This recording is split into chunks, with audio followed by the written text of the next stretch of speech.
Hello everyone, hope you all are good. I want to welcome you all on the behalf of Ludhiana College of Engineering and Technology. Now in this topic we are going to start with how we can check the IP address or how we can change the IP address. So in order to check the IP address, firstly we will go to this network option, click onto it, then we'll say open network and sharing center. Afterwards this option will open. Now I'll click onto the local area connection option. Here I'll click onto the details. Then after clicking on the details, you can check first of all it is showing me the physical address, then it is showing me the IPv4 address, then subnet mask. Every detail regarding your network has been shown over here. Now we are going to discuss one more thing, like if we have two network connections, like your system is connected to the Wi-Fi as well as it is connected to the LAN, the MAC address for both will be different. Now how we can check it? We can go to the change adapter setting. Over here you can check there are two network connections that are available. First of all we are going to check the MAC address for the wireless network connection. I'll right click onto it and I'll say enable. After enabling it, now it is taking some time to get enabled. Whenever it will be enabled, you will have to know one more thing, like at one time only one connection will be in working state. Then you will click onto the right click onto it and say properties. After clicking onto the properties, you can say this particular properties has been shown. Then I'll click onto the details. After clicking onto the details, now here you can check the physical address for the same is C722. Now if I move to the next one, or I want to check the MAC address for this local area connection one, then I'll simply say details. When I check the details, you can see the MAC address is D589. So you can see if the system is same, but for the different connections, for the different internet connections, the MAC address would be different. Now we are going to start with ping command. Ping is a command line utility available on virtually any operating system with network connectivity that acts as a test to see if a network device is reachable or not. The ping command sends a request over the network to a specific device. A successful ping result in a response from the computer that was pinged back to the originating computer. Now we will see how this ping command will work. Now we are going to start with the ping command. In order to start with the ping command, you have to go to firstly start menu, then in the search bar simply type CMD and press enter. Now command prompt window will be appear. Here first of all, before starting with the ping command, you have to type the have to know what is the IP address of your system. To know your IP address, you have to use the command that is ipconfig. Now when you press enter, you will see all the commands, all the details have been shown, but some of the details, like the details regarding DNS or Wi-Fi cards or LAN cards or regarding some media, they are not being shown to you. But if you want to see all those details, you have to use a different command, and that command is ipconfig/all. And when you press enter, you can see various details regarding everything has been shown to you. For example, you can see the media state, the netgear has been shown to you, the physical address has been shown to you. Next you can see the media state. Everything that is not been shown to you in the previous command now are visible to you. You can also see the DNS servers are details regarding them are also being shown over here. Moving to the next, if we want to know the MAC ID, we have already discussed how we can check the MAC address or the physical address, but now we have one more command that we can use for checking the MAC address, that is the get MAC command. Simply type get MAC without any space and press enter.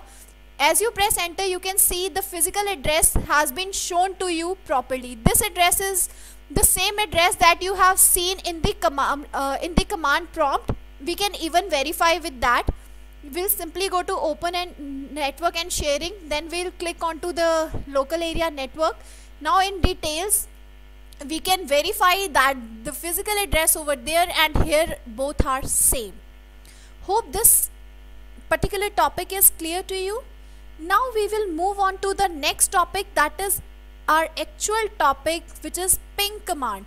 Now if you want to use the ping command, how you can use it? You have to simply type ping. After typing the ping, you have to mention the IP address. So our address that I have shown to you, that is 10.1.1.182. After that you will simply press enter. You can see the maximum 4 packets would be sent, but if you want, like, the packet must be sent till you are closing it or till you are cancelling it.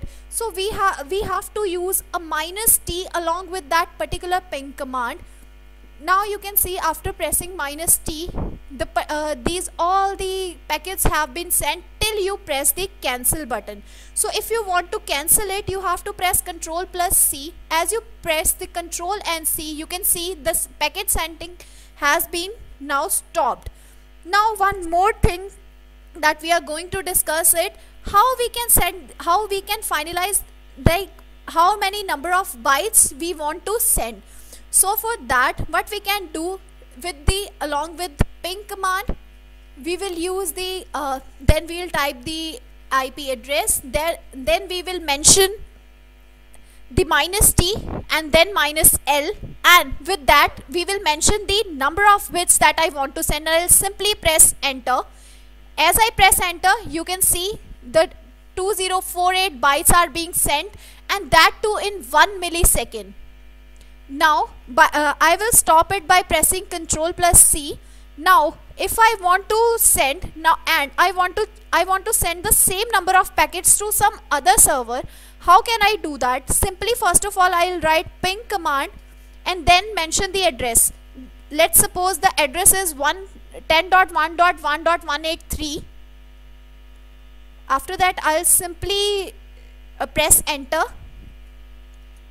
Now here you can see the 32 bits have been sent, but that in some in 1 millisecond and second one in 2 millisecond. But now if I want to use the -t command and I want to send approximately 10,000 or 2,000, any number of packets I want to send, I'll simply send that. Now you can see instead of 1 millisecond, sometime it will take 9 seconds, as if the server has been changed from my server to another server. Hope these things are clear to you. After this, I also want to tell you one thing. One thing we have discussed is loopback address. Now that loopback address is to check whether our on LAN card is working properly or not. How we can do that? We'll simply type ping. After ping, we will simply give the IP address as 127.0.0.1 and I'll press enter. If you can see, if the packets have been started sending, that means your LAN card is working properly.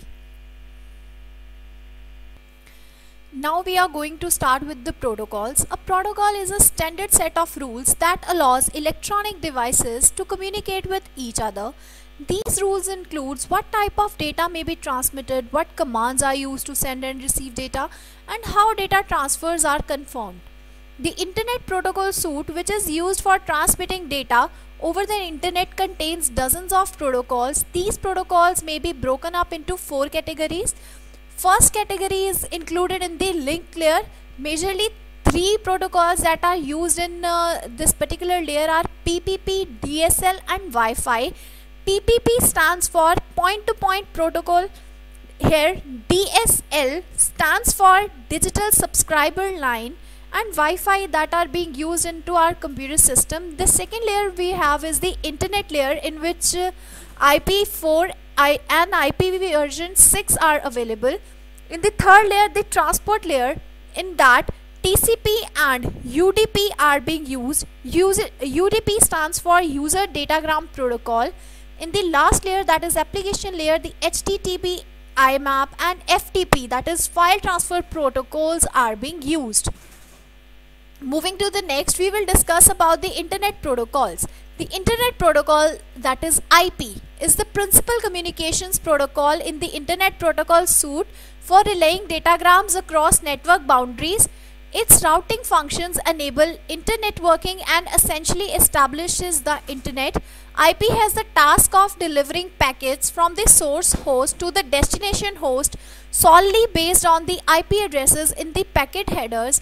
For this purpose, IP defines packet structures that encapsulate the data to be delivered.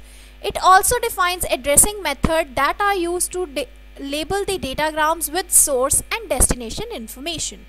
The first version of the IP that we are going to discuss about is IPv4, that is IP version 4. It is the fourth version of the Internet Protocol. It is one of the core protocols of standard-based internetworking methods in the Internet and other packet switch networks. IPv4 was the first version deployed for production in the ARPANET in 1983. It still routes more internet traffic today. The Internet Protocol is the protocol that defines and enables internetworking and the internet layer of the network protocol suite. In a sense, it forms the internet. It uses a logical addressing system and performs routing, which is the forwarding of packets from a source host to the next router, that is one hop closer to the intended destination host on the another network. Now we will see how the addressing in IPv4 has been done. The basic address in IPv4 is of 32-bit, which limits the address space to 2 raised to power 32 addresses. IPv version 4 reserves special address blocks for private networks that and multicast addresses. Moving to the IPv6, Internet Protocol is the most recent version of the Internet Protocol, the communication protocols that provides an identification and location system for computers on Internet and routes traffic across the Internet. IPv6 was developed by the Internet Engineering Task Force to deal with the long anticipated problem of IPv version 4 exhaustion. IPv6 uses a 128-bit address instead of the 32-bit address, theoretically allowing 2 raised to power 128 or approximately 3.4 into 10 raised to power 38 addresses. The actual number is slightly smaller as multiple ranges are reserved for special uses or complex excluded from use. Next, here you can see how the addressing in IP version 4 and IP version 6 can be done. Moving to the next, there are various classes that are included in the Internet Protocols. Class A, which includes from 1 address range from 1 to 126, and class B from 128 to 191, then C from 192 to 223, then D from 224 to 239, and class E is from 240 to 254.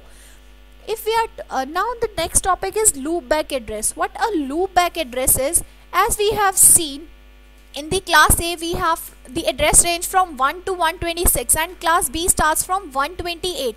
The 127 that is missing, that is your loopback address. A loopback address is a special address that is 126 reserved by Inter-NIC for use in testing network cards. This IP address corresponds to the software loopback interface of the network card, which does not have hardware associated with it and does not require a physical connection to a network. We use this address to check whether networking card is working properly or not. Now we are going to start with FTP, that is File Transfer Protocol. The File Transfer Protocol is a standard network protocol used for the transfer of computer files between a client and a server on a computer network. Client is the one who actually wants some sort of file from the server. Server is the one who actually holds all the files. FTP is built on a client-server model architecture using separate control and data connections between the client and the server. FTP users may authenticate themselves with a clear text sign-in protocol, normally in the form of a username and a password, but can connect anonymously if the server is configured to allow it. For example, if you want to log in and your username and password is already saved onto the server, you can directly log into your particular application. For secure transmission that protects the username and password and encrypts the content, FTP is often secured with SSL, TLS, FTPS, or replaced with SSH file transfer protocol, that is known as SFTP. Now we are going to start with how we can configure the FTP onto our systems.